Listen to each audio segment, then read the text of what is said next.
Hello, എല്ലാവരും സുഖമായിരിക്കുന്നല്ലേ? ഇന്ന് ഞാൻ പുതിനയില കൊണ്ട് വ്യത്യസ്തമായിട്ടൊരു ചട്നി ഉണ്ടാക്കാൻ പോകുന്നത്. സാധാരണ ദോശയുടെ കൂടെയോ വടപ്പാവിൻ്റെ കൂടെയോ നമ്മൾ പുതിന ചട്നി കഴിച്ചിട്ടുണ്ട്. പക്ഷേ അതിൽ നിന്ന് കുറച്ച് വ്യത്യസ്തമായിട്ടാണ് ഞാനിത് ഉണ്ടാക്കിയിരിക്കുന്നത്. അപ്പോൾ ഇങ്ങനെ ഉണ്ടാക്കി കഴിഞ്ഞപ്പോൾ എനിക്ക് ആ ടേസ്റ്റ് വളരെ ഇഷ്ടപ്പെട്ടു. അതുകൊണ്ടാണ് നിങ്ങളുമായിട്ട് ഷെയർ ചെയ്യുന്നത്. ഈ വീഡിയോ നിങ്ങൾക്ക് ഇഷ്ടപ്പെടുകയാണെങ്കിൽ ലൈക്ക് ചെയ്യാൻ മറക്കരുത്, അതുപോലെ തന്നെ സബ്സ്ക്രൈബ് ചെയ്യാനും. ഇനി നമുക്ക് വീഡിയോയിലേക്ക് കിടക്കാം. ചൂടായ ചട്ടിയിലേക്ക് എണ്ണ ഒഴിച്ച് ഈ നീളത്തിലരിഞ്ഞ് വെച്ചിരിക്കുന്ന സബോളയും നീളത്തിലരിഞ്ഞ് വെച്ചിരിക്കുന്ന ഇഞ്ചിയും കൂടി ഇട്ട് നമുക്ക് വഴറ്റിയെടുക്കാം. ഇഞ്ചിയുടെയും സബോളയുടെയും പച്ചപ്പ് മാറുന്നത് വരെ നമുക്കൊന്ന് വഴറ്റി കൊടുക്കാവേ. നമുക്കിതിലേക്ക് ഇനി ആവശ്യത്തിന് ഉപ്പ് ചേർത്ത് കൊടുക്കാം. നമുക്കിതിലേക്ക് ആവശ്യത്തിന് മുളക് പൊടി ചേർത്ത് കൊടുക്കാം.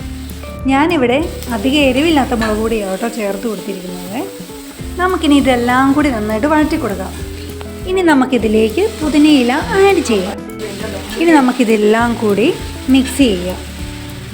ഇനി നമുക്ക് കുറച്ച് വെളുത്തുള്ളിയും കൂടി ഇട്ട് കൊടുക്കാം. ഇനി നമുക്കിതെല്ലാം കൂടി നന്നായിട്ട് യോജിപ്പിച്ച് കൊടുക്കാം. ഞാനിവിടെ ആദ്യമേ തന്നെ കടല വറുത്ത് വെച്ചിട്ടുണ്ടായിരുന്നേ, നമുക്കതും കൂടെ ഇതിലേക്ക് ഇട്ട് കൊടുക്കാം. പുതിനയില എത്രയാണോ എടുത്ത് അതിൻ്റെ 2 ഇരട്ടി വേണം നിലക്കടല ഇടുക, എന്നാലേ ഇതിന് നല്ല ടേസ്റ്റ് കിട്ടുള്ളൂ. ഇനി നമുക്ക് ഇതെല്ലാം കൂടി നന്നായിട്ട് ഇളക്കി കൊടുക്കാം. നോക്കിക്കേ, നന്നായിട്ട് നല്ല മസാലയും നല്ല മുളകും ഉപ്പും എല്ലാം കൂടി നന്നായിട്ട് പിടിച്ചിട്ടുണ്ട് കേട്ടോ. ഇതിനെ നമുക്ക് വാങ്ങി വയ്ക്കാം. നിങ്ങൾക്കിതെല്ലാം ആവശ്യമുണ്ടെങ്കിൽ കുറച്ച് പുളിയും കൂടെ ചേർത്ത് കൊടുക്കാവുന്നതാണ് കേട്ടോ. ഞാനിതിൽ പുളി ചേർത്തിട്ടില്ലേ. ഇനി നമുക്കിത് നന്നായിട്ട് തണുത്തതിന് ശേഷം മിക്സിയിൽ അരച്ചെടുക്കാം.